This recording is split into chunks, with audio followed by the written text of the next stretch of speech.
Howdy! Welcome to Aspire Mountain Academy. I'm Professor Curtis, your instructor for this course in Introductory Statistics.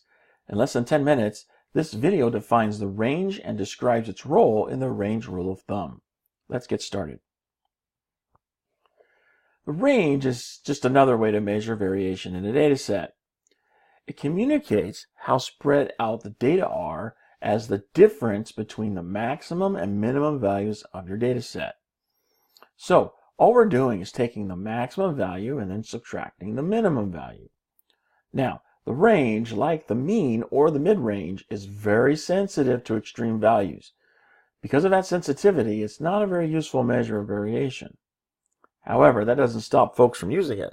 So, when you do use it, please be aware of the convention for reporting values. Use one more decimal point than what appears in the data set. Looking at the data that we have in the chart, notice that up in the corner here, it gives us the mean, the standard deviation, and then the sample size, which is 4,000. That means there's 4,000 individual data points in this distribution.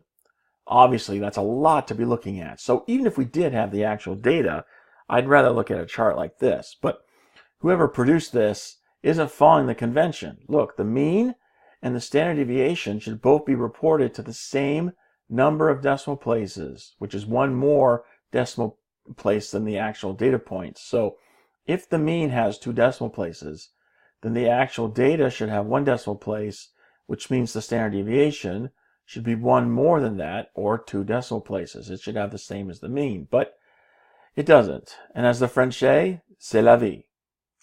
We can estimate the range for this data, however, just by looking at the numbers we do have. So let's say the range is the max minus the min.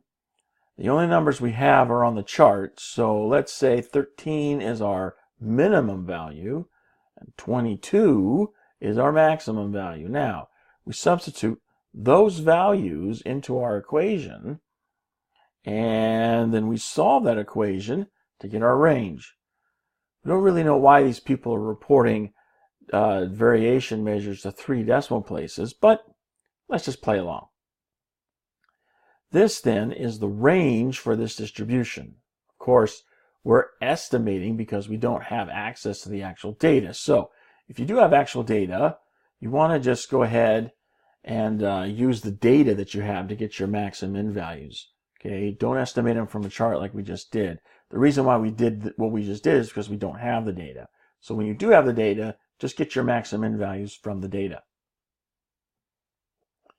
That brings up a very useful guide called the range rule of thumb. So this is something you're going to see pop up over and over again. So it's best to get a handle on this from the get-go. Many data sets have the vast majority of their values lying within 2 standard deviations of the mean. So, and by vast majority, we're talking like on the order of 95%.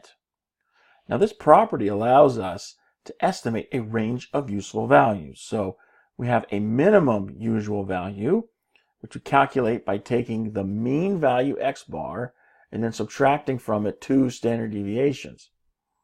We also have a maximum usual value, calculated by taking the mean value x bar and adding to it 2 standard deviations. So here's x bar in the middle.